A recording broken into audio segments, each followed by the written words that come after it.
وہ اپنی کلامی روایت اور اس کے بڑے بڑے مباحث اور موضوعات پر ہماری سیریز چل رہی تھی، جس میں آخری مبحث تاحال آخری مبحث جو تھا وہ مسئلہ خیر و شر کا تھا۔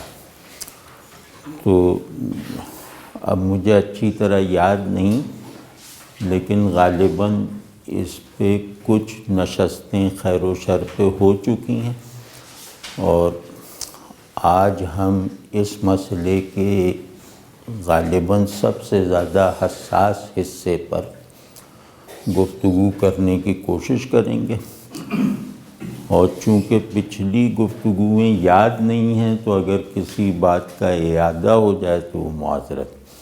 خیر و شر کا مسئلہ جو ہے وہ جب سے انسان نے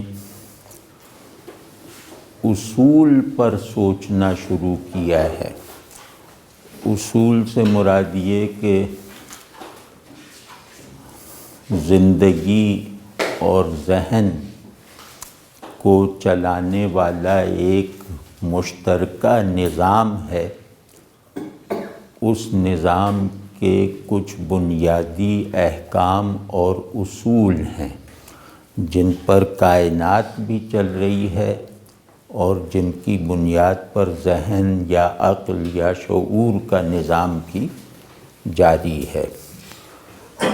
تو جو چیز بھی شعور اور زندگی یا کائنات میں مشترکہ طور پر بنیادی قدر کی حیثیت رکھتی ہو اسے اصل یا اصول کہتے ہیں۔ تو جب سے انسان نے ایک مجموعی طرز فکر اختیار کیا ہے یا کائنات اور انسان کی ڈیفینیشن کو تصور میں لانے کی کوشش کی ہے، اس وقت سے مسئلہ خیر و شر عقل کے بنیادی مسائل میں سے ایک ہے، اور جیسا کہ تمام پرنسپلز کے ساتھ ہوتا ہے، یعنی کہ ذہن اور وجود کی مشترکہ ڈیفینیشن ہے یا ہونی چاہیے، اس پر اتفاق ہے، لیکن وہ کیا ہے اس پر ہمیشہ اختلاف ہے۔ ٹھیک ہے نا، یہ اس کی تاریخ ہے، یہ اس کا پس منظر ہے، اور وہ اختلاف ڈسپلنز بدل جانے سے بھی ختم نہیں ہوتا۔ ڈسپلنز کا مطلب ہے کہ عقل سے پیدا ہونے والا ڈسپلن آف تھاٹ، جس میں عقل کے منصب اور عقل کی ذمہ داریوں پر تو اتفاق ہے، لیکن وہی عقل جس کی ذمہ داریوں پر، وظائف پر، جس کی کارکردگی پر اتفاق ہے، اسی کی فکر کے نتائج، اسی کے اصول پر غور کرنے کے نتائج مختلف ہی رہے ہیں، یعنی ان میں اختلاف رہا ہے۔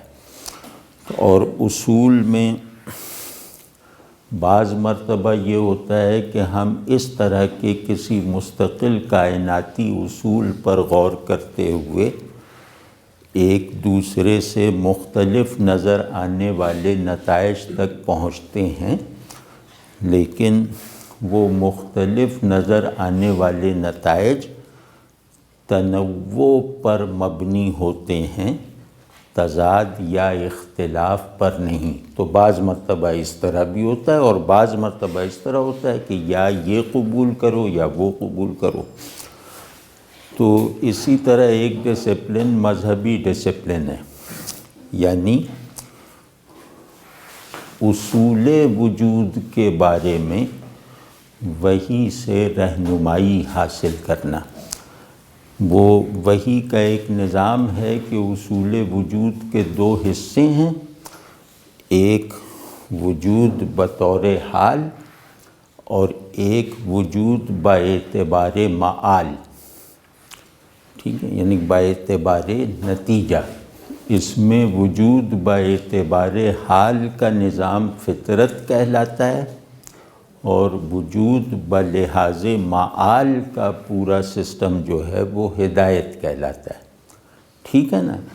ہدایت اس سوال کا جواب ہے کہ آگے کیا ہوگا،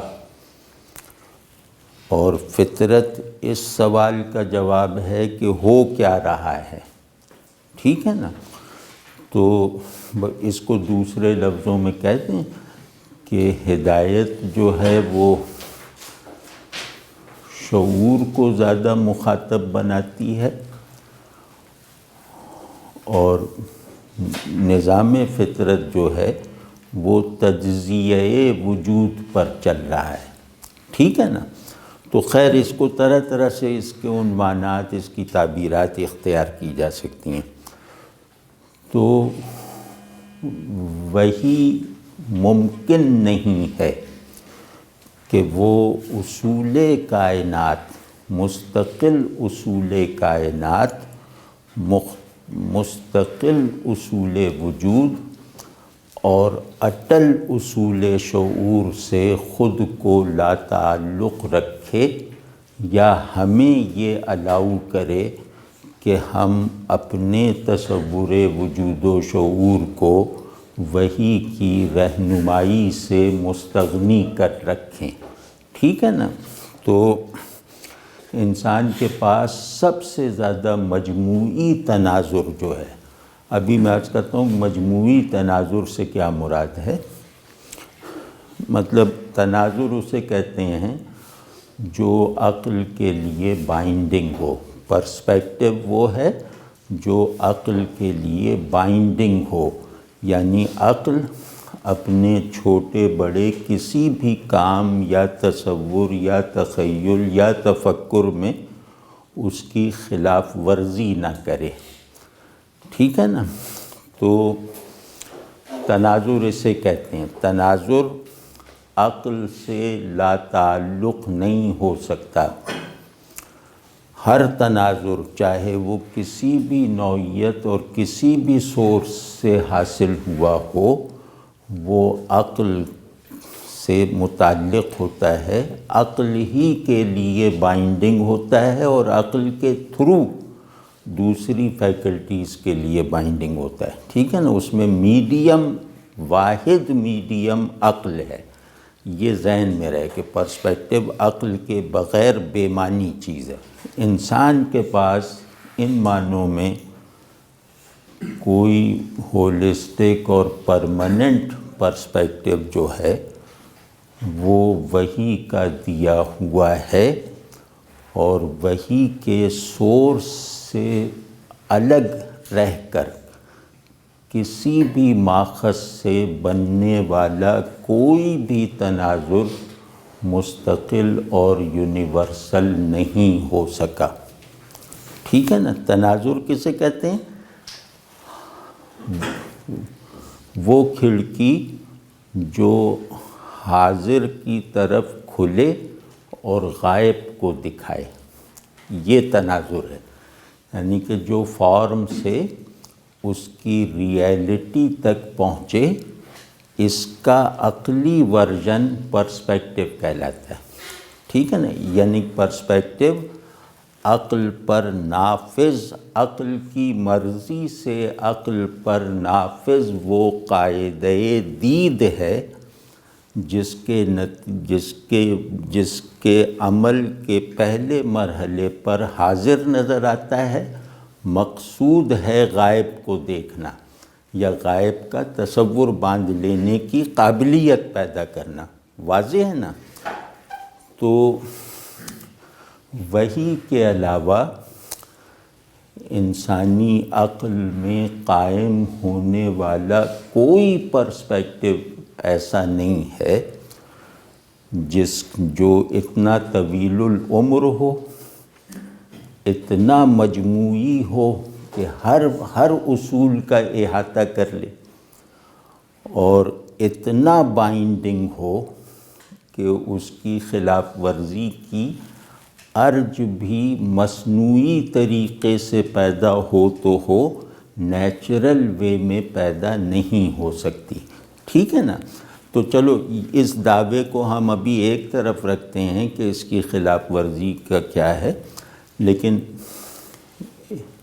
یہ بات محتاج ثبوت نہیں ہے کہ عقل نے جتنے تناظرات فہم اور تناظرات دید قبول کیے ہیں ان میں مذہبی یعنی مبنی بر وہی پرسپیکٹیوز جو ہیں وہ زیادہ مجموعی اور مستقل ہیں، یعنی پرسپیکٹیو بننے کی عقلی تعریف پر زیادہ پورے اترتے ہیں۔ واضح نا؟ پرسپیکٹیو کی خواہش عقل کو کیوں ہے کہ وہ چیزوں میں وحدت تلاش کرے، یونیورسلائزیبل اصول تلاش کرے وغیرہ وغیرہ۔ تو عقل اپنی یہ سب سے بڑی خواہش خود سے پورا کرنے میں ناکام ہے، ٹھیک ہے؟ اور عقل کی یہ سب سے بڑی خواہش یہ بھی نہیں کہہ سکتے کہ تشنئ تکمیل رہی، اس کو تکمیل تک پہنچایا ہے وہی نے جس نے ایسے پرسپیکٹیوز یا دی پرسپیکٹیو اسے فراہم کر دیا جو چیزوں کو ان کے اوریجن اور ان کے اینڈ سمیت دیکھنے کا دعویٰ کرنے کے لائق بنا دیتا ہے۔ عقل ابھی تک اپنے ان دعووں کی تصدیق میں پر اعتماد نہیں ہے جن دعووں کا تعلق مطلب اندیکھے پن سے ہو، جو دعوے تجربیت کی حدود سے آگے نکلنے کا تقاضا کرتے ہیں۔ عقل تجربیت کی حدود سے تجاوز کر کے حاصل ہونے والے احکام کے بارے میں تیقن اور اعتماد سے نہیں کھڑی رہتی، ٹھیک ہے نا؟ یہ اس کے لیے بھی ثبوت کی ضرورت نہیں ہے، پوری تاریخ تعقل اور اس کے مظاہر اس پر شاہد ہیں، ٹھیک ہے نا؟ اگر عقل پرنسپل پرسپیکٹیوز کی جنریٹر ہوتی، یعنی عقل اٹل تناظرات خود سے وضع کر سکتی، تو عقل کی ساری ورکنگ یعنی اصولی ورکنگ فیثاغورس اور افلاطون وغیرہ پہ مکمل ہو جانی چاہیے تھی، ٹھیک ہے نا؟ تو ایک تو یہ کہ وحی کی عقلی افادیت اس پہلو سے بھی دیکھیں، جیسا کہ میں عرض کر رہا تھا کہ چاہے مذہبی تناظر سے خیر و شر پہ غور کیا گیا ہو، دفاعی انداز میں یا تعلیمی انداز میں، یعنی خیر و شر کو مورچہ بنا کر جب مذہب پر اعتراض کیا گیا تو اس کے دفاع میں کچھ جوابات مذہبی ذہنوں نے بنائے، ٹھیک ہے نا؟ اور اسی طرح یہ کہ خیر و شر کیونکہ مسلمات میں سے ہے، یہ وجود کے بھی مسلمات میں سے ہے، شعور کے بھی مسلمات میں سے ہے، یعنی وجود کے مستقل اقدار ہیں، شعور کے مستقل تصورات ہیں، ٹھیک ہے نا؟ تو جب اسے تعلیم کیا جانا مقصود ہوا تو جو مذہبی فکر نے جو ڈسکورس بنائے ان میں بھی آپس میں اختلافات ہیں، تو اس مسئلے پر غور کرنے کے نتائج میں ہمیشہ اختلافات رہے ہیں، چاہے وہ غور کرنے کا پیراڈائم مذہبی ہو چاہے غیر مذہبی، سائنسی، عقلی، علمی، جو بھی ہو، ٹھیک ہے نا؟ تو دوسری ایک تمہیدی بات ہے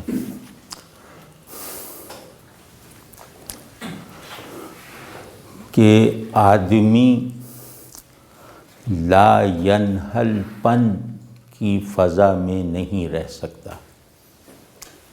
یعنی آدمی اس کمپرومائز کے ساتھ نہیں رہ سکتا کہ چلو یہ بات سمجھ میں نہیں آ رہی تو جانے دو، ٹھیک ہے، کہ اس بات کو حل کیے بغیر چھوڑ دو، اس فیصلے پر آدمی راضی نہیں رہ سکتا۔ ٹھیک ہے، یہ مطلب جیسے آدمیت میں مشترک ہے، سب میں، سب ذہنوں میں مشترک ہے کہ لا ینحل کو مطلب چھوڑ دینا، اس کے لا ینحل پن کے شعور کے ساتھ رہنا یہ ممکن نہیں ہے، اس فضا میں آدمی نہیں رہ سکتا، ذہن نہیں رہ سکتا۔ تو آپ ذرا سا، کیونکہ ہماری جو ہسٹری آف نالج ہے یہ بہت لمبی نہیں ہے، بہت ماضی بعید تک نہیں لے جاتی، تو ہماری جو ریکارڈڈ ہسٹری آف نالج ہے وہ تو مختصر سی ہے، کچھ ہزار سال کی ہے۔ مطلب جب ہم کہہ رہے ہیں ہسٹری آف نالج تو اس کا مطلب ریکارڈڈ ہسٹری آف نالج، وہ تو کچھ ہزار سال کی ہے۔ تو تبھی آپ یہ دیکھیے، اس ہسٹری پر نظر کیجئے تو آپ ایک چیز ضرور پائیں گے، چاہے آپ کسی بھی نقطۂ نظر کے حامل ہوں، آپ ایک چیز ضرور موجود پائیں گے کہ لا ینحل کی سچویشن ہمیشہ وحی سے ٹوٹی ہے، کبھی بھی کسی نظریے، کسی تھیوری سے کائنات اور انسان میں در آنے والی لا ینحل سچویشنز حل نہیں ہوئی ہیں، کبھی نہیں۔ یعنی لا ینحل یہ نہیں کہہ رہا کہ یہ سرخ ہے تو سرخ کیوں ہے تو یہ لا ینحل چھوڑ دو، تو یہ اس کا سرخ ہونا اور اس کا سرخ کیوں ہونا یہ انسان کے مرکز شعور کے سوالات نہیں ہیں، یہ تقدیری سوالات نہیں ہیں۔ تو لا ینحل پن کو یہاں نہ لایا جائے، اصول میں نہ لا ینحل پن، ٹھیک ہے نا؟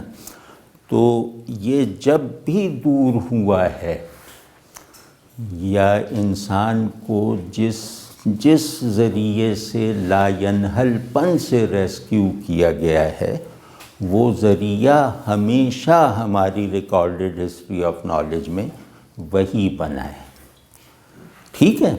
تو یہ ایک تمہیدی بات ہے جو شاید ہمارے آگے کام آئے، کہ لائبنیز جس نے پڑھا ہو وہ جان سکتا ہے کہ تاریخ کے سب سے بڑے فلسفیانہ ذہنوں میں سے ایک تھا۔ وہ مشکل ہونے کی وجہ سے فلسفے کے طالب علموں یا عام فلسفیانہ ٹرینڈز میں مقبول نہیں ہو سکا، مشکل بہت ہے، لیکن یہ کہ اس نے ایسے سوالات حل کیے، ایسے مسائل درست کیے جو بڑے اس سے پہلے بڑے لوگوں سے، مطلب توجیہ کا، ڈیفینیشن کا امام تھا وہ۔ تو اس نے وہ جس کا مونیڈس کا نظریہ مشہور ہے، تو بہت بڑا ذہن ہے، مطلب آدمی ہیبت زدہ رہ جاتا ہے، اور توجیہ کا یعنی کازیشن کا اور جو پرائم کاز کا کی تشخیص اور دریافت کا وہ چیمپئن تھا، مطلب ہر چیز کو ڈیفائن کرنے کا جیسا ملکہ اس میں تھا، یا سول ڈیفینیشن دریافت کرنے کا جو ملکہ اس کے پاس تھا وہ کم ہوتا ہے فلسفیوں میں۔ تو اس نے کہیں کہا ہے کہ کہ یہ جو کائنات ہے یہ بیسٹ پاسبل یونیورس ہے، بیسٹ پاسبل ہیومن ورلڈ ہے، یعنی یہ جو انسانی دنیا ہے یہ بیسٹ پاسبل دنیا ہے۔ تو یہ بڑا گائیڈنگ جملہ ہے کہ ورنہ جیسے اناڑی لوگ ہوں جو بے پرواہی سے بات کرتے ہوں تو وہ کہتے ہیں کہ حاصل کن ہے یہ جہان، حاصل کن ہے یہ جہان خراب، یہی ممکن تھا اتنی اجلت میں۔ تو یہ جیسے تماش بینوں کا سا ہے کہ اس کے آگے پیچھے کوئی غور و فکر نہیں ہے۔ تو لیکن وہ کہہ رہا ہے کہ یہ بیسٹ پاسبل ہیومن ورلڈ ہے، بیسٹ پاسبل۔ تو یہ بھی ذہن میں رہے۔ اب جس کو میں کہہ رہا تھا کہ مسئلہ خیر و شر کا سب سے حساس گوشہ وہ یہ ہے کہ خدا قادر مطلق ہے، خدا رحمت محض ہے، تو ظلم اور تکلیف کیوں ہے، لوگوں کی گمراہی کے اسباب کیوں ہیں؟ ٹھیک ہے، تو اب اس کے دو حصے ہیں کہ ظلم ہے، تکلیف ہے، گمراہی کے اسباب ہیں۔ اب اس میں تو کوئی اندھا بھی انکار نہیں کر سکتا کہ یہ سب ہیں، یہ ہونے کی سب سے قطعی حالت میں ہیں، مشاہدے کے اور تجربے کی سطح پر ہیں۔ ٹھیک ہے نا؟ عقیدے کی سطح پر یعنی مشاہدے سے ماورا ایک سطح تسلیم پر یہ ہے کہ اللہ ہے جو قادر ہے، قادر مطلق ہے، اس کی قدرت بھی مطلق ہے اور اس کی رحمت بھی عام ہے، یعنی رحمت یونیورسل ہے، قدرت ایبسلیوٹ ہے۔ ٹھیک ہے نا؟ اور وہی اس دنیا کا کریٹر ہے، جس دنیا میں ظلم اور شر کا غلبہ طول تاریخ میں نظر آتا ہے، یعنی انسانی تاریخ خیر کے بچنے کی جد و جہد سے زیادہ نہیں ہے۔ شر کا غلبہ کہیں تھوڑے سے جزیرے میں توڑا جا سکا تو توڑا جا سکا، ورنہ یونیورسلی شر ہمیشہ خیر پر غالب رہا ہے۔ اب اس میں سوال پیدا ہوتا ہے نا کہ ہدایت دینے والا، رحمت نازل فرمانے والا، قدرت رکھنے والا، وہ اس کی یہ تخلیق کیسی ہے، وہ اس کو چلا کیسے رہا ہے؟ تو مطلب یہ کہ یا تو وہ قادر نہیں ہے، یا وہ رحیم نہیں، رحمان نہیں ہے، اور یا وہ اس کا خالق نہیں ہے، ایک پرفیکٹ ہستی اس کے خالق نہیں ہے، وغیرہ وغیرہ۔ اس سے بہت سارے سوالات کی ایک قطار پیدا ہوتی ہے۔ اس میں اہل مذہب کا عمومی رویہ یہ رہا ہے کہ ان سوالات کو نظر انداز کر دو، ان سوالات کا اثر اپنے ایمان پر نہ پڑنے دو۔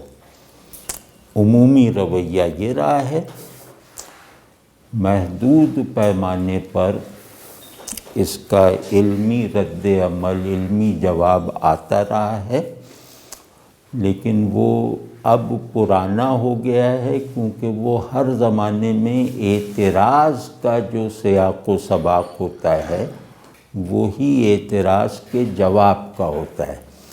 تو جب اعتراض کرنے والے ذہن بدلنے لگتے ہیں تو ان کا جواب کافی اور شافی نہیں رہتا۔ ٹھیک ہے نا؟ مطلب اعتراض کرنے والا ذہن اور جواب دینے والا ذہن ایک ہی ذہنیت کے نمائندے ہوتے ہیں، یعنی ان کے ذہن کی تعمیر و تشکیل ایک ہی مادے سے، ایک ہی ماحول میں، ایک ہی سیاق و سباق میں ہوئی ہوتی ہے، ٹھیک ہے نا۔ ان کی انٹیلیجبلٹی جو ہے، اس کے جو بنیادی عناصر ہیں وہ مشترک ہوتے ہیں۔ ذہن حالات سے، آب و ہوا سے، اس سے بنتا ہے۔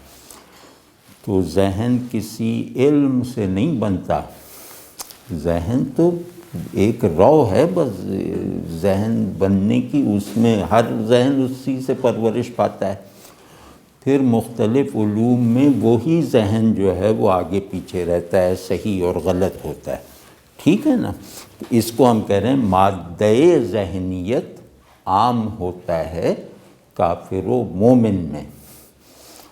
تو ایک زمانے میں پیدا ہونے والے اعتراضات اور اسی زمانے میں ان کے دیے جانے والے عقلی جوابات، وہ وقت کی تبدیلی کے بعد ویسے نہیں رہ جاتے۔ مثال کے طور پر اگر اعتراض چلا بھی آ رہا ہے تو جو پہلے اعتراض کے وقت اس کا جواب دیا گیا تھا، وہ جواب آج کے اعتراض کے جواب میں شاید کام نہ آ سکے، ٹھیک ہے۔ وہ ذہن کی اندرونی تبدیلیوں کی وجہ سے اور ذہن کا مزاج استدلال بدل جانے کی وجہ سے، یعنی عقلی جوابات کی میں بات کر رہا ہوں۔ ہمارے دور میں المیہ یہ ہوا، ہماری روایت جواب غائب ہو گئی۔ پہلے یہ تھا کہ ایک روایت اعتراض ہے وہ چل رہی ہے، اور ایک روایت جواب ہے وہ بھی چلی آ رہی ہے، ٹھیک ہے نا۔ تو ایک اگر الکندی ہے تو ایک فارابی بھی ہے، اس طرح پیرالل چلتے آ رہے تھے۔ لیکن ہمارے دور میں المیہ یہ ہوا کہ اعتراض کی روایت مختلف اسباب سے مضبوط ہوتی چلی گئی، وہ اپنی تعمیر مکمل کرنے کے قریب پہنچ گئی، لیکن جواب کی روایت منقطع ہو گئی، اس کا تسلسل ٹوٹ گیا۔ تو اس وجہ سے متوازی نہ رہ سکنے کی وجہ سے ہمارے یہاں ایک ذہنی بے اعتمادی آ گئی، ایک خلا سا پیدا ہو گیا۔ سوال یا اعتراض کی ایک بڑی فتح یہ ہوتی ہے کہ وہ جس کے سامنے اٹھایا جائے اسے ذہنی طور پر بے بس کر دے، اسے ذہنی طور پہ خالی کر دے، یا اس سے یہ کہنے پر مجبور کر دے کہ یہ اعتراض شیطنت ہے، یہ اعتراض وسوسہ ہے، وغیرہ وغیرہ۔ تو وہ اس کا جواب دینے کے بجائے اس اعتراض کی لیبلنگ کرنے لگتا ہے۔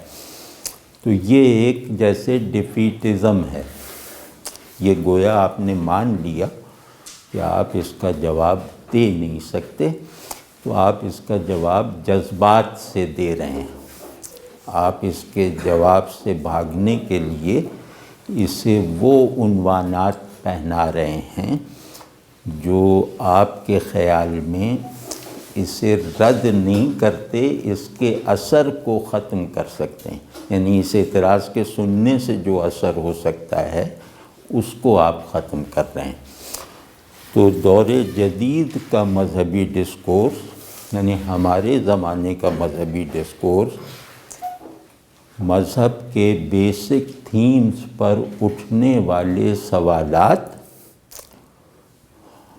یا اعتراضات کو کاؤنٹر کرنے کے لیے بچکانہ حد تک پسماندہ ہے۔ مطلب بالکل جن لوگوں نے جواب دینے کی کوشش بھی کی ہے وہ لگتا ہے کہ رٹا لگائے ہوئے جوابات ہیں اور اوور سمپلیفائڈ جوابات ہیں۔ مطلب اوور سمپلیفیکیشن نے مذہبی ذہن کو ناقابل تلافی نقصان پہنچایا ہے کہ ہر جب اب سننے میں بڑی اچھی لگتی کہ یہ نص ہے وہ نص ہے، اور فارغ ہو گئے۔ لیکن یہ کہ نص اور نص کے مخاطب بالکل بدلے ہوئے ذہن کے درمیان جو نسبتیں درکار ہیں، جو نسبت قبولیت درکار ہے، جو نسبت تسلیم درکار ہے، وہ تمہیں معلوم ہے؟ تو وہ اگر نہیں معلوم تو پھر یہ جیسے رٹا لگائے ہوئے جوابات ہیں۔ تو یا یہ کہ بعض بہت بچکانہ مفروضوں کو مسلمات سمجھنے کی غلطی کر لیتا ہے آج کا مذہبی ذہن، وہ مفروضے بالکل بچکانہ ہوتے ہیں تو اور بالکل لا تعلق ہوتے ہیں، ورنہ کام یہ ہے کہ اعتراض جس لاجک پر ہو، جواب اس لاجک سے مناسبت رکھنے والا ہو، تب وہ جواب ہے، تب وہ ایفیکٹو ہے، تب وہ ویلڈ ہو سکتا ہے، کم از کم علمی سطح پر ویلڈ ہو سکتا ہے، چاہے قابل قبول نہ ہو۔ ٹھیک ہے نا؟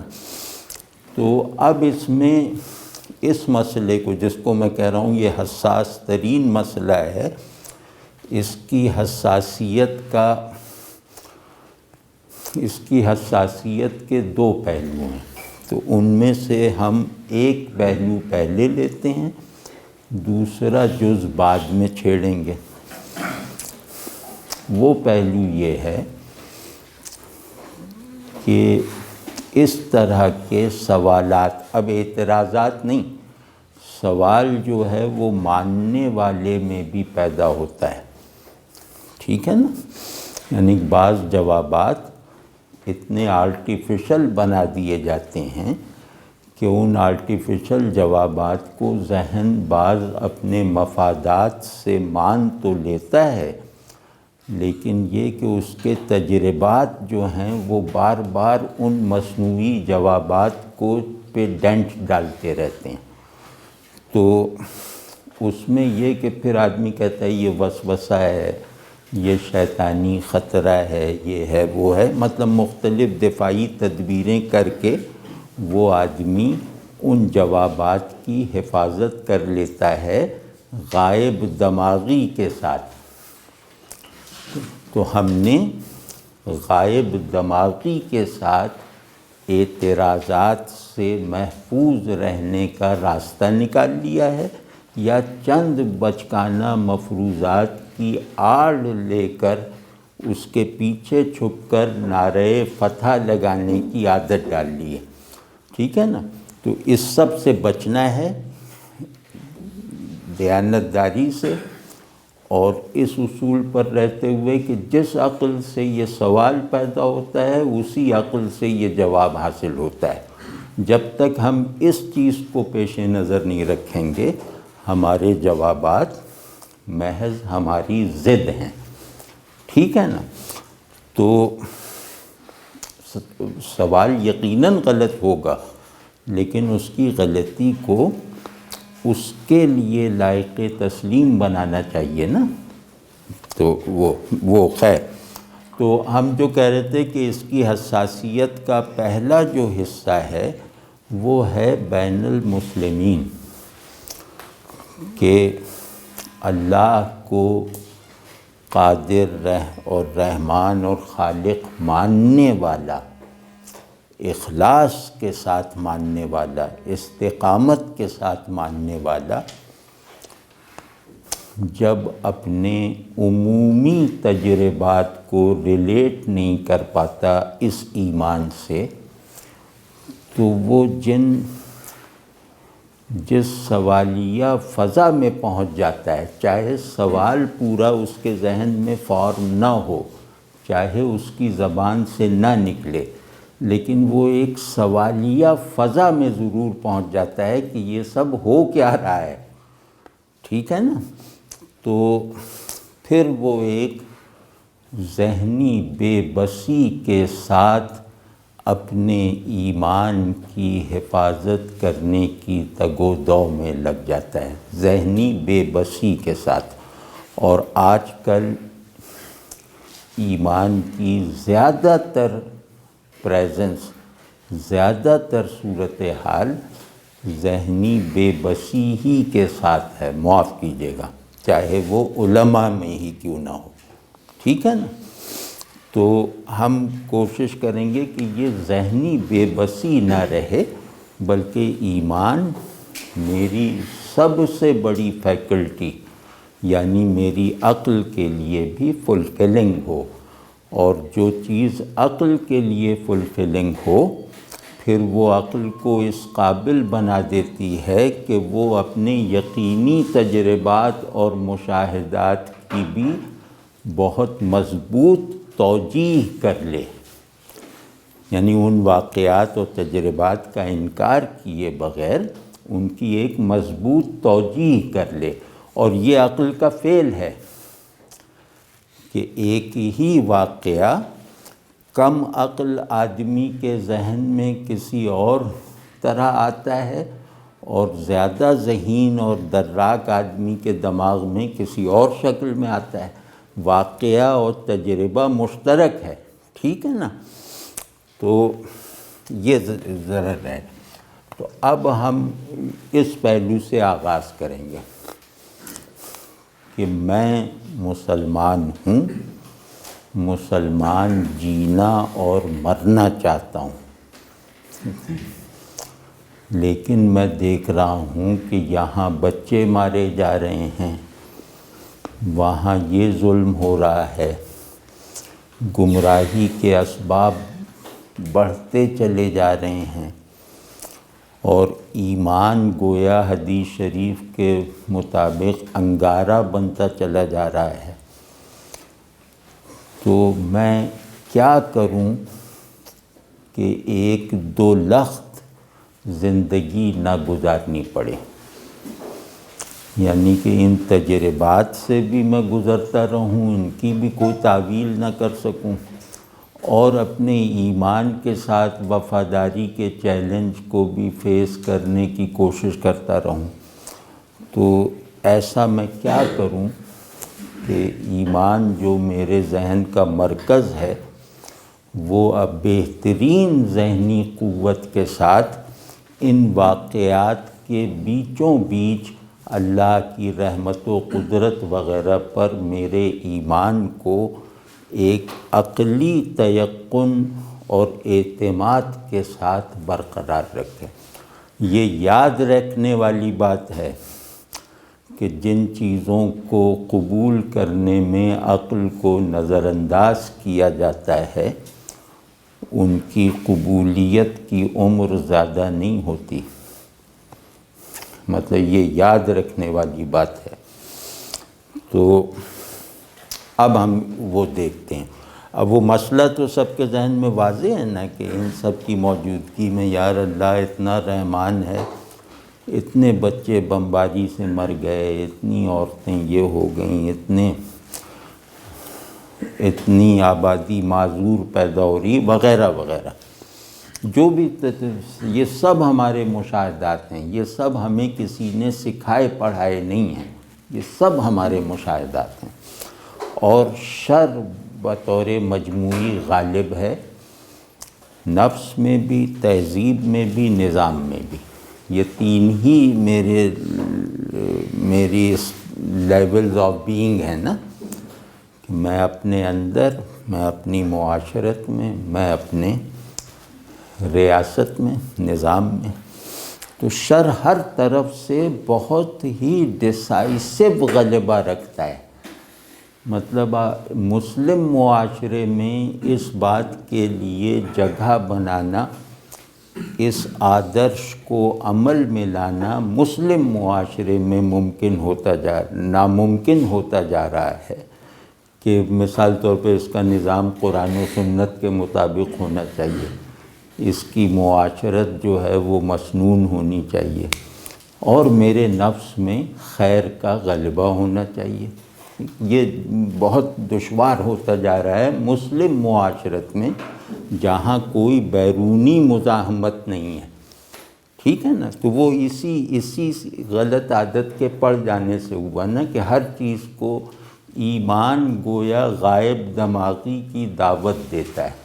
ہم نے یہ تصور کر لیا ہے کہ ایمان غائب دماغی کی دعوت دیتا ہے، تو ایسا نہیں ہے۔ غائب دماغی کے ساتھ مانی جانے والی چیزیں حالت نزع میں چلی جاتی ہیں۔ تو اب ہم بالکل ٹھیٹ عقلی مسلمات پہ بات کرتے ہیں، ٹھیک ہے نا؟ کوئی ایسا سورس یا کوئی ایسا میڈیم بنائے بغیر جس میں تحکم ہوتا ہے، ابھی نہیں، وہ پھر بعد میں دیکھیں گے، لیکن یہ کہ ہم بالکل عقلی اس پہ کرتے ہیں، جس کو عقل تسلیم کرتی ہے بطور اصول تدبر کے، بطور اصول تحقیق کے، ٹھیک ہے نا؟ اس میں ہم کہتے ہیں، اب یہ ذہن میں رہے کہ آڈینس مجھ ایسے لوگ ہیں، مطلب صاحبان ایمان، کہ اگر خدا کو ماننا، خدا کو اس کی صفات کے ساتھ ماننا خلاف عقل نہیں ہے۔ نمبر 1 یہ کہ اگر خدا کو اس کی ذات و صفات کے ساتھ ماننا خلاف عقل نہیں ہے، تو خدا کی تخلیق اور اس تخلیق میں برپا ہونے والے اچھے برے واقعات کی توجیہ کرنے میں کوئی عقلی دشواری نہیں ہونی چاہیے۔ یہ پہلا ججمنٹ ہے۔ اس کی دلیل میں دیتا ہوں کہ جو لوگ خدا کو نہیں مانتے وہ فطرت میں برپا فساد کی، انسان میں برپا خرابیوں کی کوئی توجیہ کرتے ہیں یا نہیں؟ کیا انسان میں شر کا غلبہ دیکھ کر وہ انسان سے ایک شاکیانہ انکار کا رویہ اختیار کرتے ہیں یا نہیں؟ یا جو فطرت کو ایک خودکار نظام کی حیثیت دے کر فطرت کے نظام میں وقتاً فوقتاً ظاہر ہونے والے دھماکوں، زلزلوں اور ان سب چیزوں کی پریشان کن و تکلیف دہ مظاہر کی توجیہ کرتے ہیں یا نہیں؟ یا یہ کہ وہ فطرت کے پورے اس پرنسپل پہ جس میں نیچرل سلیکشن وغیرہ آتی ہے اس کے منکر ہو جاتے ہیں؟ ٹھیک ہے؟ تو اب یہاں سے تیسری دلیل ہے کہ وہ اس کے جواب میں یہ کہہ سکتے ہیں کہ بھئی ہم نے کب فطرت کو رحمان و رحیم مانا ہے؟ ٹھیک ہے نا؟ ہم نے کب انسان کو خیر محض مانا ہے؟ تو ہم نے تو انسان کے ایکچول وجود اور فطرت کے عملی آرڈر کو مانا ہے، اور اس کو ماننے میں یہ بات داخل ہے کہ فطرت کے خودکار نظام میں جو زلزلے اور طوفان وغیرہ آئیں گے وہ اس نظام ہی کا حصہ ہیں، ٹھیک ہے؟ اور انسان میں جو خیر و شر کی جدل اور جنگ چل رہی ہے وہ گویا انسانیت ہی کے لوازم ہیں، ٹھیک ہے نا؟ وہ اس کا یہ جواب دے دیں گے کہ ہم نے کب کہا ہے کہ یہ فطرت قادر مطلق ہے اور رحمان محض ہے؟ ہم اس کا الجواب یہ دیں گے کہ بھائی تم نے کسی بھی آرڈر کو، کسی بھی نظم وجود کو بائنڈنگ تو مانا ہے نا؟ مطلب تم نے یہ تو مانا ہے نا کہ میں فطرت کے اس آرڈر کو توڑ نہیں سکتا، بدل نہیں سکتا، تم نے یہ تو مانا ہے کہ انسان کا جو مائکرو کازمک اسٹرکچر ہے وہ بائنڈنگ ہے، وہ ایسا ہی ہے، ایسا ہی تھا اور ایسا ہی رہے گا. یعنی تم نے انسان اور کائنات وغیرہ کو بائنڈنگ پرنسپلز کی حیثیت دی ہے، اور ان پرنسپلز کا جو فہم تم نے پیدا کیا ہے اس فہم کے تقاضوں پر تم تمام مظاہر انسانی اور مظاہر کائناتی کی توجیہ کرتے ہو، جس میں یہ رعایت رہتی ہے کہ انسان یہ ہے، فطرت یہ ہے. واضح ہے نا؟ تو گویا انسان یہ ہے جس کو منطق کی زبان میں انسان مطلق کہتے ہیں، اور فطرت یہ ہے، یعنی کہ آپ نے وہ بنا دیا کہ فطرت یہ ہے اور انسان یہ ہے. انسان اس سے باہر نہیں جا سکتا، فطرت اس سے خالی نہیں ہو سکتی. تو تم نے ان کو ایک بائنڈنگ حیثیت دے کر اب ان دونوں جہانوں میں برپا ہونے والے واقعات کی ایک ایسی توجیہ کر دی ہے جس سے انسان کا بھی انکار نہ ہو اور فطرت سے بھی انحراف نہ ہو. تم یہاں تک تو پہنچے ہو نا؟ نہیں، آپ کے مسکرانے سے میں سمجھ رہا ہوں کہ یہ کمزور بات ہے. نہیں، یہ بات ٹھیک ہے، ایسے کہیں تو سرور صاحب یہ بات ٹھیک ہے، یہاں تک ٹھیک ہے. نہیں، تو خلاصہ یہ کہ انسان کو انسان کی طرح ماننے سے انسان سے متعلق تمام واقعات کی ایک ایسی توجیہ ہو جاتی ہے جو انسان پر سوالیہ نشان نہیں لگنے دیتی. فطرت کو فطرت کی طرح ماننے سے فطرت کے مظاہر کی ایسی توجیہ ہو جاتی ہے جو فطرت کو سے شکایت نہیں پیدا ہونے دیتی. ٹھیک ہے نا؟ تو فطرت کو کوئی نہیں کوستا. زلزلے میں اگر کوئی مر جاتا ہے تو اس کے وارثین فطرت کو نہیں کوستے. ٹھیک ہے نا؟ تو اس میں اصول کیا نکلا، یعنی عقلی اصول،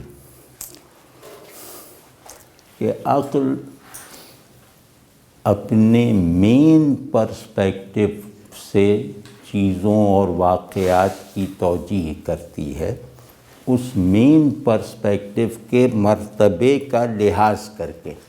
ٹھیک ہے؟ تو جیسے فطرت ہے وہ فطرت ہے، بس وہ فطرت ہی رہے گی. تو خدا کو ماننا، ابھی ہم اس سے پیچھے نہیں جا رہے کہ خدا کو ماننے کے عقلی دلائل کیا ہیں، وہ بھی ہم دیکھیں گے آگے چل کے. لیکن جب میں نے خدا کو عقلی آمادگی کے ساتھ مان لیا، عقل کے لیے لائق تسلیم بنا لیا، تو اور خدا کو اس کائنات کا چلانے والا بنانے والا مان لیا. ظاہر خدا کو ماننے کا مطلب یہ ہے کہ اسے اس کی صفات کے ساتھ ماننا، اس کے ارادے اور علم اور قدرت کے ساتھ ماننا.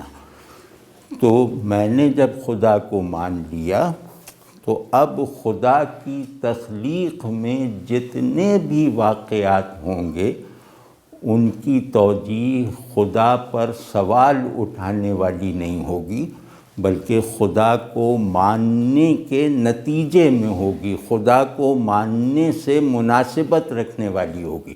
جیسے زلزلے کی توجیہ فطرت کو جاننے کے سے مناسبت رکھنے والی ہوگی، اسی طرح کائنات اور انسان میں جتنے بھی مظاہر خیر و شر ہیں ان سب کی توجیہ ایسی ہوگی، عقلاً وہی توجیہ معتبر ہے جو خدا کے وجود کو سوالیہ نشان نہ لگنے دے. ٹھیک ہے؟ یعنی خدا کے وجود پر سوالیہ نشان نہ لگنے دے کا مطلب یہ ہے کہ خدا اور اس کی صفات کا انکار نہ ہونے دے. واضح ہے یہ بات؟ تو میرے لیے بطور مسلمان یہ جواب تشفی بخش ہے کہ عقل اپنے مرکزی مسلمے کو اس سے بظاہر عدم مناسبت رکھنے والے مظاہر کی وجہ سے مجروح نہیں ہونے دیتی۔ یہ اصول ہے کہ عقل کا جو مسلمہ ہے، سینٹرل مسلمہ، اس کو وہ اس مسلمے سے تصادم کی نسبت رکھنے والے واقعات سے بھی مجروح نہیں ہونے دے گی۔ یہ عقل کی خاصیت ہے، عقل کی عادت ہے اور عقل کا مزاج ہے۔ واضح ہے نا؟ تو اب ہم یہ کہہ رہے ہیں کہ ہم نے خدا کو مانا کہ وہ قادر ہے، ہم نے خدا کو مانا کہ وہ رحمان ہے، ہم نے خدا کو مانا کہ وہ مدبر الامور ہے، وغیرہ وغیرہ۔ تو اب میرے مشاہدات کی کوئی ایسی توجیہ ممکن نہیں ہے جس سے میرا اس کے بارے میں یہ ماننا متاثر ہو۔ اب یہ تو ہو سکتا ہے کہ میں ان واقعات کی ایسی توجیہ نہ کر پاؤں جس کا تعلق اللہ کی رحمت سے واقعاتی طور پہ جوڑ کے دکھا دوں، لیکن یہ نہیں ہو سکتا کہ خدا کو ماننے والی بیدار عقل اس کی بنائی ہوئی دنیا میں منہ دکھانے والے مظاہر شر کو اس طرح ایکسپلین نہ کر سکے کہ اس کی رحمت اپنی ایمانی حالت میں کمزور پڑ جائے۔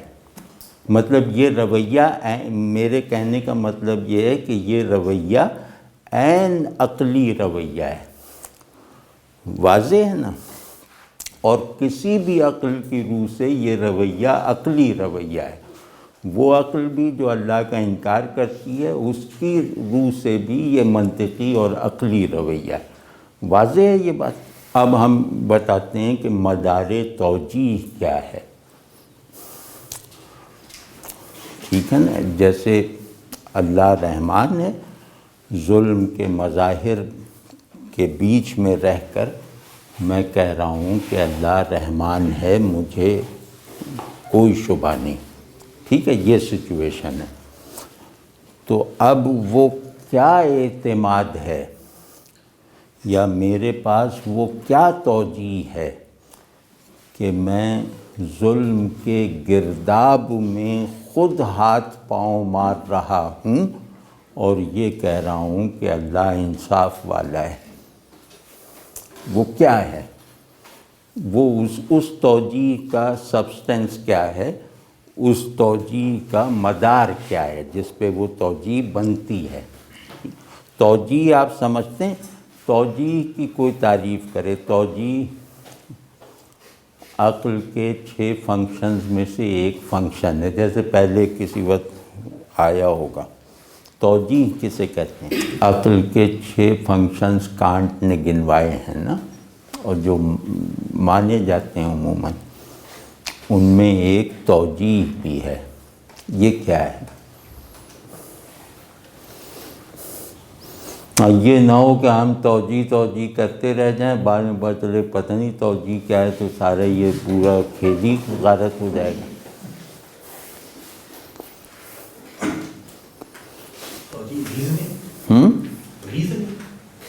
نہیں،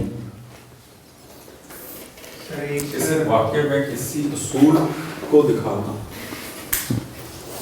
ہاں، توجیہ کی جیسے ایکڈیمک تعریف کریں نا، جیسے ڈکشنری والی تعریف، صورتوں کے تضاد میں حقیقت کی وحدت دریافت کرنا، یہ توجیہ۔ تو اب مجھے اس کی پوری وہ حالت لفظ کی نہیں آتی، عربی میں جانتا نہیں، تو توجیہ کا مادہ بھی وجہ ہے نا، واو جیم ہے، تو وجہ چہرے کو بھی کہتے ہیں۔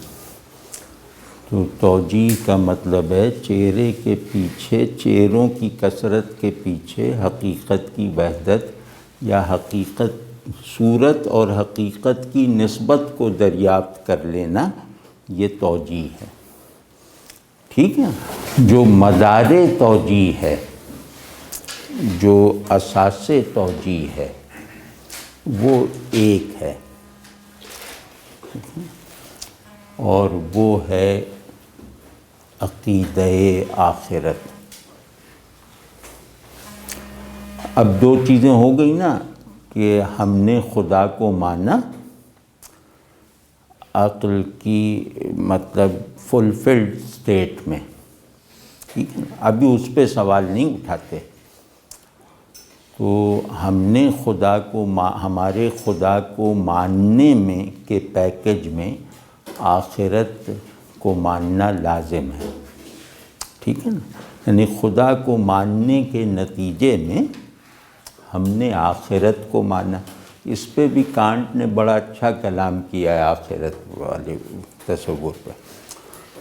تو یعنی کہ آخرت نہ ہو تو خدا کو ماننا کوئی معنی نہیں رکھتا، وہ تصور خدا کو ماننا ہے۔ آخرت اگر نہ ہو نا، یعنی جس طرح دنیا کا انکار کرنا خدا کا انکار ہے، خدا کو ماننے کے لیے دنیا کو ماننا ضروری ہے نا، تو اسی طرح خدا کو ماننے کے لیے آخرت کا ماننا ضروری ہے، ٹھیک ہے نا۔ تو ہم نے خدا کو ماننے کے لازمے کے طور پر آخرت کو بھی مانا، جیسے دنیا کو مانا ویسے ہی آخرت کو بھی مانا۔ تو خدا ہمارے لیے حقیقی ہے، دنیا حقیقی ہے، آخرت حقیقی ہے، یعنی خدا حقیقی ہے اس لیے دنیا حقیقی ہے، اور اس لیے آخرت حقیقی ہے، ٹھیک ہے نا۔ تو آخرت کا عقیدہ، آخرت کو ماننا دنیا کے تمام مظاہر ظلم و شر کی توجیہ ہے۔ ابھی اس کو کھولتے ہیں، یہ اب مختصر جیسے ججمنٹ یہ ہے کہ آخرت سے تمام مظاہر ظلم و شر کی عقلی توجیہ ہو جاتی ہے۔ کانٹ نے یہ کہا تھا کہ دنیا میں انصاف ممکن نہیں ہے، یعنی آئیڈیا آف جسٹس جو انیٹ ہے، اس کی ایکچولائزیشن دنیا میں ضروری نہیں ہے، کہ نہ انسان اس قابل ہے نہ دنیا کا پورا ماحول اس قابل ہے، ٹھیک ہے نا۔ تو یہ آخرت کو ماننا ایک بنیادی اخلاقی تقاضا ہے کہ وہاں آئیڈیا آف جسٹس جو ہے وہ ایکچولائز ہو جائے گا۔ یہ بڑی زبردست وہ ہے توضیح۔ جو آئیڈیا امپیریکل بنیاد رکھتا ہو، اس کی ایکچولائزیشن یا ایکچولائزیبلٹی کا امپیریکل ہونا ضروری ہے۔ یہ نہیں ہو سکتا کہ ظلم جسم پہ ہو رہا ہے، انصاف تصور میں مل رہا ہے۔ انصاف ایکچولائز جہاں ہوگا وہ ہے آئیڈیا، انصاف کا ایکچولائز جہاں ہوگا وہ دنیا، وہ نظام آخرت کہلاتا ہے، ٹھیک ہے نا۔ اور آخرت کے نہ ہونے پر کوئی عقلی دلیل قائم کرنا ناممکن ہے، کیونکہ عقل کی دلیل کی دو قسمیں ہوتی ہیں۔ عقل کی ایک دلیل وہ ہوتی ہے جو اس کے تقاضے اور اس کے مطالبے اور اس کے اقتضاء کے طور پہ ثابت ہو جائے، جس کے بارے میں میں یہ دکھا دوں کہ یہ عقل کا مسلمہ آئیڈیا ہے، یہ عقل کا یونیورسل مطالبہ ہے۔ تو اگر میں عقل کی اس کی یہ اسپیس دکھا دوں جو یونیورسل ہے اور جو بلٹ ان ہے، تو وہ بھی دلیل کی ایک قسم ہے۔ کہ میں عقل میں اس بات کو بطور تقاضا موجود دکھا دوں تو میں اس پر دلیل لے آیا، ٹھیک ہے نا؟ تو ہم یہ کہہ رہے ہیں کہ عقل میں آئیڈیا آف جسٹس کا موجود ہونا یونیورسلی اور مسلمے کی حیثیت سے اور عام تقاضے کے طور پر یہ ریئلائزیبل ہے، ریکگنائزیبل ہے، ٹھیک ہے نا؟ تو ان معنوں میں ہم یہ کہہ رہے ہیں کہ اس آئیڈیا کی ایکچولائزیبلٹی جو ہے وہ جس عالم میں ہے وہ عالم بھی اسی مطالبے اور تقاضے کی سطح پر ثابت ہے جس مطالبے اور تقاضے کی حالت میں خود تصور انصاف موجود ہے، ٹھیک ہے نا؟ تو اس کو فلسفے کی اصطلاح میں کیا کہتے ہیں کہ آئیڈیا کی سیلف ایکچولائزیشن، ٹھیک ہے؟ آئیڈیا کی ایکچولائزیشن سمجھتے ہیں نا کہ ایک چیز کا ذہن سے باہر آ جانا، ٹھیک؟ اور دوسری تعریف یہ ہے کہ ایک چیز کا ذہن کے لیے ناگزیر ہو جانا، یعنی ذہن اس کے خلاف نہ جا سکے، ٹھیک ہے نا؟ تو آئیڈیا آف جسٹس کی ایک سیلف مینیفیسٹیشن یا سیلف ایکچولائزیشن ہے۔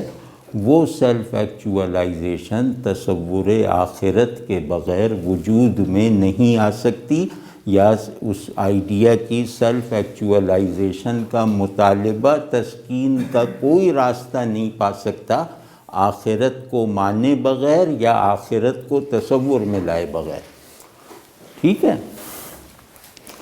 تو ہم یہ کہتے ہیں، ہم خود اپنے آپ سے، ہم ابھی آڈینس تو ہم خود ہیں نا، تو ہم خود بے بس ایمانی فی الحال بے بس ایمانی ذہن سے یہ کہتے ہیں کہ اتنی بے بسی کی کوئی بات نہیں، تم عقل کے بہترین معیارات کی تشفی کا سامان کر سکتے ہو، تم اپنے عقائد کو عقل کے بہترین معیارات سمیت قابل قبول میں بہترین معیارات پر واجب التسلیم بنا سکتے ہو۔ تو اس کا ایک یہ ہے کہ اگر آخرت نہ ہوتی تو اللہ کا رحمان ہونا بے معنی تھا، نمبر 1۔ نمبر 2 یہ تو خیر ہو گیا، اگر آخرت دنیا کو دیکھنے کا پرنسپل پرسپیکٹو ہے تو پھر دنیا میں نظر آنے والا، دنیا میں موجود ظلم اور شر یہ قابل توجیہ ہے۔ وہ کیوں، وہ میں ابھی عرض کرتا ہوں۔ ظلم کسے کہتے ہیں؟ ظلم یا شر کسے کہتے ہیں؟ کہ جس کا کبھی انصاف ممکن نہ ہو، ٹھیک ہے نا؟ یعنی اگر ہم کہیں کہ مطلق ظلم کیا ہے تو اس کا جواب یہ ہوگا کہ وہ ظلم جس کا ازالہ ممکن نہ ہو۔ ہم کہتے ہیں کہ اور اگر کسی تکلیف، کسی ظلم کا نتیجہ انصاف ہے، ٹھیک ہے، یعنی وہ ظلم دائمی نہیں ہے، تو پھر وہ ظلم مطلق نہیں ہے، پھر وہ منصف کے وجود کا انکار کروانے والا ظلم نہیں ہے، ٹھیک ہے نا؟ ظلم اسے کہتے ہیں کہ جس میں منصف موجود ہی نہ ہو، اور اگر ظلم میں منصف موجود ہے تو ظلم کی تمام تر شدت سے گزرنے کی حالت میں بھی میں اس منصف کے وجود کا انکار نہیں کروں گا۔ آپ سمجھ گئے نا؟ انصاف کیسے کہتے ہیں؟ آئیڈیا آف جسٹس کسے کہتے ہیں؟ جو ہمیشہ مستقبل میں ہو، جو ہمیشہ نتیجے کے طور پر ہو۔ انصاف نتیجے کو کہتے ہیں۔ تو اگر یہاں کوئی ایسا ظلم ہو رہا ہے جس کا نتیجہ بھی ظلم ہی ہے، یعنی جس کا خاتمہ ناممکن ہے، تب اللہ یقیناً رحمان نہیں ہے۔ لیکن یہاں ظلم ہو رہا ہے، اس پہ کوئی اشکال نہیں، کوئی اس میں اختلاف نہیں ہے، لیکن ہر ظلم کا نتیجہ اس منصف کے ہاں نکلے گا ضرور، ہر مظلوم کو داد وہاں ملے گی ضرور، ہر ظالم کو سزا وہاں ملے گی ضرور، ٹھیک ہے نا؟ وہ منصف ہر ظالم کو سزا دینے اور ہر مظلوم کے دل پر مرہم رکھنے کی قدرت رکھتا ہے، ٹھیک ہے یہ بات؟ تو آخرت کا تصور مجھے اس لحاظ سے ظلم اور شر سے مکمل مغلوبیت اور محکومیت سے بچاتا ہے کہ یہ ایٹرنل نہیں ہے، ایٹرنل انصاف ہے۔ جب میں اپنی اسٹیٹ آف ایٹرنٹی میں جاؤں گا تو وہاں ظلم کا بدلہ پاؤں گا، ظلم کرنے کا اور ظلم جھیلنے کی جزا پاؤں گا، ٹھیک ہے نا؟ تو یہ ہے یہاں کے مظاہر ظلم و شر کی توجیہ، ایک توجیہ، یعنی اس کا مدار میرا ابھی بھی یہ خیال ہے کہ آخرت کو بیچ میں لائے بغیر ہم اس دنیا کے مظاہر خیر و شر یا مظاہر ظلم و عدل کی توجیہ نہیں کر سکتے۔ اگلی مرتبہ انشاءاللہ ہم ظلم اور انصاف، شر ذرا ویگ ٹرم ہے وہ بعد میں لے لیں گے، لیکن اگلی مرتبہ ہم ظلم اور انصاف کی ذرا ہائر فلاسفیکل انڈرسٹینڈنگ کے ساتھ ساتھ اسے اپنے دین کی تعلیمات سے جوڑیں گے انشاءاللہ، ٹھیک ہے؟ پھر میں اپنے اطمینان کے لیے کہہ رہا ہوں کہ عقل کا ایک مین اور پرنسپل پرسپیکٹو ہوتا ہے، وہ اس کو ہر سچویشن میں محفوظ رکھتی ہے اور اسے اپنے ہر عمل میں کوگنیشن کا ہو، ریشنلائزیشن کا ہو، توجیہ کا ہو، اپنے ہر عمل میں اسے غالب حالت میں، غالب ریفرنٹ کے طور پر موجود رکھتی ہے، اور اسی سے عقل تمام مظاہر کی توجیہ کا کام کرتی ہے۔ عقل چیزوں کے بارے میں جو حکم لگاتی ہے وہ اپنے اسی پرنسپل پرسپیکٹو کی بنیاد پہ لگاتی ہے، جو بھی اس کا پرنسپل پرسپیکٹو ہو۔ تو اگر عقل ایمانی ہے تو اس کا پرنسپل پرسپیکٹو خدا ہے، تو وہ اس پرنسپل پرسپیکٹو کو اپلائی کرتی ہے اپنے تمام مشاہدات و تجربات و تصورات و تخیلات میں، ٹھیک ہے نا؟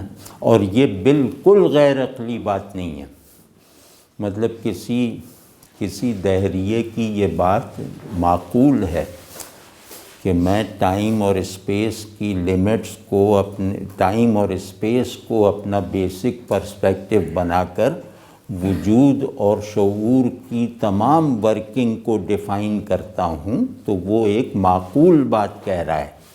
تو اسی طرح کی معقول بات یہ، کیونکہ اسی طرح کی دوسری معقول اور ریشنل بات یہ ہے کہ میں خدا کو اپنا پرنسپل پرسپیکٹو بنا کر چیزوں کو ڈیفائن کر رہا ہوں، ٹھیک ہے نا؟ تو اس میں تو کوئی فرق نہیں، اس میں کوئی مغایرت نہیں ہے، اور اس میں خود کسی دہریے کے لیے اجنبی پن نہیں ہے، یہ ججمنٹ اس کے لیے اجنبی نہیں ہے۔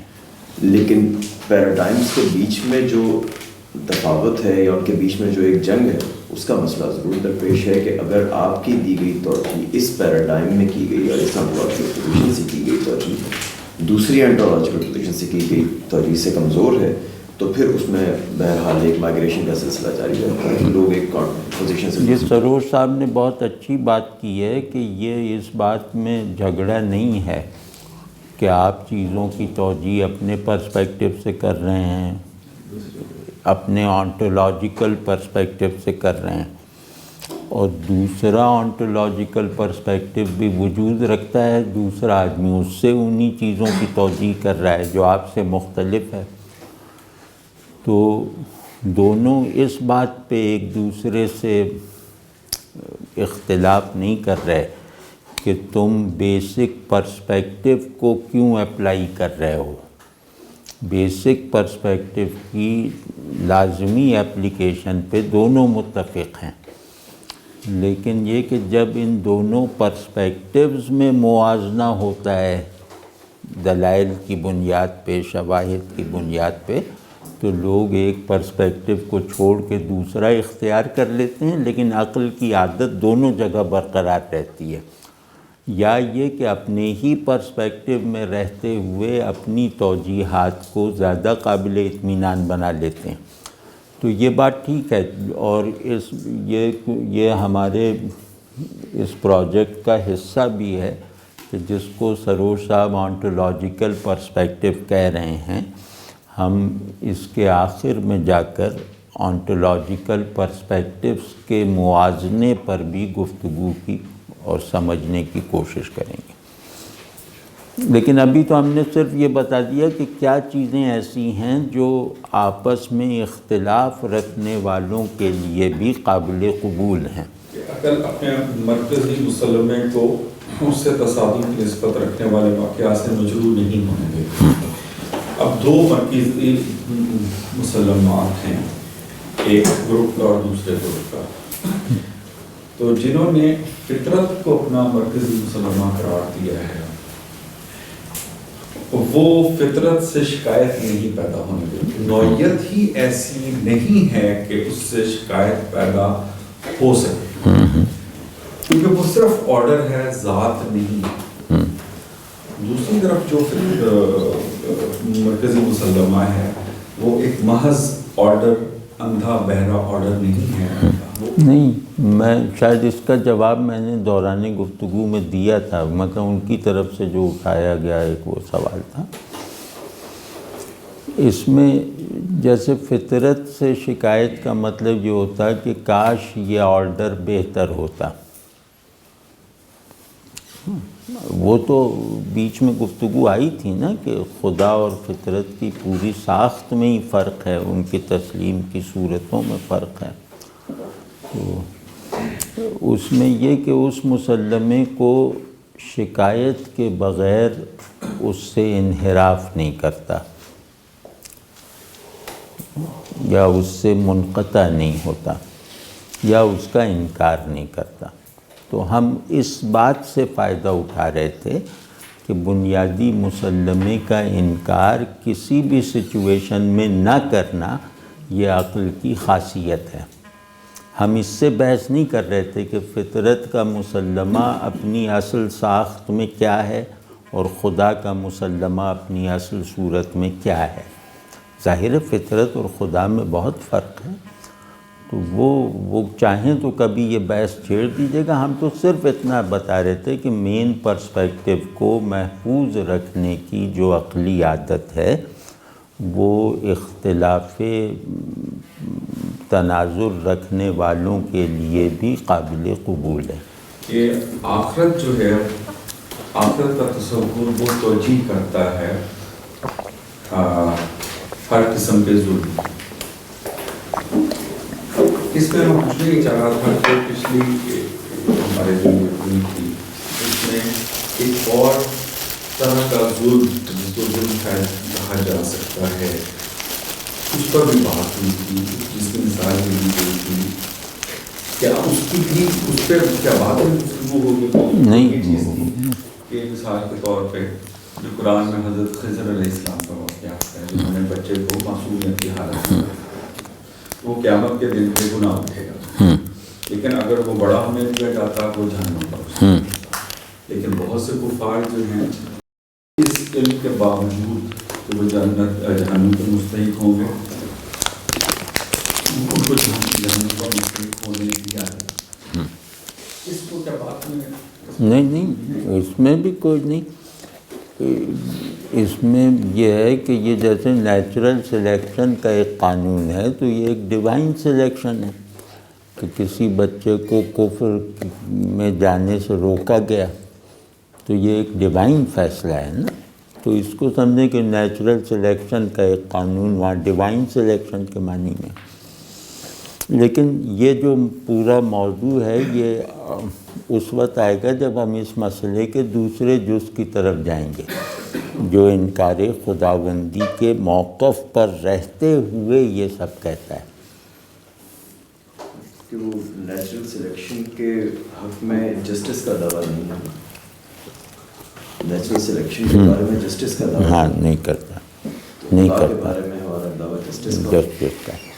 لیکن ہم کہہ رہے ہیں کہ اپنے موڈ آف ہیپننگ میں، یعنی نتائج کے اعتبار سے یہ ایک جیسی باتیں ہیں، تو ان نتائج کی توجیہ کا عمل ہم ایک دوسرے سے مختلف رائے رکھتے ہوئے یہ ضرور کہہ سکتے ہیں کہ یہ ریشنل ہے، یہ ویلڈ ہے. کیونکہ بہت سی چیزیں جن سے ہم اختلاف کرتے ہیں ان کے بارے میں یہ کہتے ہیں کہ یہ لاجک ویلڈ ہے، لیکن ہمیں اس نتیجے سے اختلاف ہے. ہماری لاجیکل اسکیم یہ ہے. ایک اشکال اس میں جو آج کی گفتگو کے حوالے سے وہ غالباً ابھی شاید اس پہ بات آ جائے گی، لیکن صرف میرے اعلان کے لیے میں عرض کر دیتا ہوں کہ جو آخرت کے اوپر اس کی بنیاد پہ جو سسٹم یہ ہم بنا رہے ہیں، اور یہ کہ آخرت میں ان تمام جتنے بھی ظلم ہوئے ہیں ان کا ازالہ ہو جائے گا، اور وہ ایک جسٹ خدا کی حق میں تو دلائل دے سکتی ہے، اس کی توجیہ کر سکتی ہے، لیکن رحمانیت اور اس طرح کی خیر مطلق اور خیر کامل کے حوالے سے جو اعتراض اٹھتا ہے وہ یہ اٹھتا ہے کہ اگر خدا انفینٹ گڈنس ہے تو انفینٹ گڈنس میں ایک رتی برابر بھی ظلم کسی بھی دور میں ہو وہ اس کے سامنے کھڑا نہیں ہونا چاہیے، وہ کھڑا ہو ہی نہیں سکتا. اگر ہے تو اس کی توجیہ آخرت کے ساتھ ساتھ وزڈم کے ذریعے کرنے کی ضرورت پڑے گی کہ خدا نے کیا تو اس کی کیا وجہ تھی، کہ خدا کے پاس ایسی وجہ تھی کہ اس وقت کا یہ جو چھوٹا ظلم جو ہمیں ظلم نظر آ رہا ہے وہ یہاں پہ اگر ہوا. بہت اس کا ابھی اس کا مختصر جواب عرض کرتا ہوں، پھر اس کے تفصیل ضرورت پڑی تو. انفینٹ گڈنس انفینٹ ایول کو الاؤ نہیں کرتی. تو اللہ انفینٹ ایول کو الاؤ نہیں کرتا کیونکہ وہ انفینٹ گڈنس ہے. پھر اس میں آگے جب ہم اپنے ورلڈ ویو پہ جائیں گے کہ یہ آزمائش کی جگہ، امتحان کا کیا مقصد ہے، انسان کی وجودی سوانح کیا ہے وغیرہ وغیرہ، تو اس میں یہ میرا خیال ہے یہ سب سوالات آ جائیں گے. لیکن یہ چونکہ سوال زور کا ہے کہ اگر اللہ انفینٹ گڈنس ہے تو اس کے سامنے تو ایک لمحے کے ظلم کو بھی کھڑا نہیں ہونا چاہیے. تو اس کا جواب یہ ہے کہ نہیں، اس سے اللہ کا انفینٹ گڈنس ہونا متاثر نہیں ہوتا. وہ متاثر اس وقت ہوتا ہے جب اس کے پیرلل انفینٹ ایول انفینٹ ہو جاتا ہے. تو انفینٹ گڈنس کا مطلب ہے کہ وہ انفینٹ ایول کو کھڑا نہیں ہونے دے گا، جگہ نہیں بنانے دے گا. تو آخرت میرے پاس یہ دلیل ہے کہ ایول انفینٹ نہیں ہے. یہ غالباً اس میں لاجیکل اصولی بحث جو منتج ہوگی کہ کیا ایک انفینٹ کسی بھی طرح کا انفینٹ اپنے اپوزٹ میں کسی بھی طرح کی کسی مقدار میں بھی شے کو قبول نہیں کرتا، یا اپنے ہی برابر کسی مقدار میں اپنے متوازی قبول نہیں کرتا. لیکن یہ کہ ایک فینیٹیوڈ ہے اس کو وہ اپنی حکمت سے چلا سکتا ہے. حکمت سے چلا سکتا ہے. تو حکمت کا پہلو لیکن اس کا ٹھوس لاجیکل جواب یہی ہے جو لاجک میں کہتے ہیں نا کہ سیملی ان آرگومنٹ.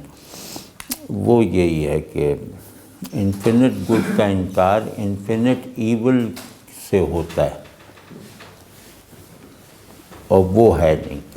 تو اگلی مرتبہ کے لیے لکھ لیا نا، جو کہہ رہے ہیں کہ تھوڑا سا فلسفیانہ سطح پہ دینی اسناد کے ساتھ، یعنی منتہائے تعقل اور علم بالوحی کو ملا کر بات کرنی ہے۔ کس موضوع پہ بات کرنی ہے یہ اب آپ یاد دلائیں گے، ظلم اور انصاف کے آئیڈیاز پہ، ٹھیک ہے نا؟ یہ آپ شروع میں ہی بتا دیں گے موضوع یہ ہے۔ کیا آئیڈیل بات ہوگی اگر اللہ ہمیں نصیب فرما دے کہ ذہن بھی بڑا ہو جائے، پیشن بھی بڑا ہو جائے۔ تو فلسفہ اور شعر کا یہ جوڑ ہے کہ ذہن کو بڑا کرنا اور پیشن کو زندہ رکھنا۔ تو ذہن کی یک طرفہ ترقی سے زیادہ خطرناک کوئی چیز نہیں ہے۔ تو ذہن کا کانٹینٹ اگر پیشن نہ بنے نا، تو ذہن میں ایک عامیانہ پن پیدا ہو جاتا ہے۔ پیشن الگ چیز ہے، جذباتیت الگ چیز ہے۔ پیشن کا مطلب ہے کہ میرے شعور ہی کی لہر سے میرے وجود میں طغیانی پیدا ہو جائے، تو اپنے شعور کے حاصلات کو اپنے وجود کے احوال بنانا، یہ بڑے آدمی کی پہچان ہوتی ہے۔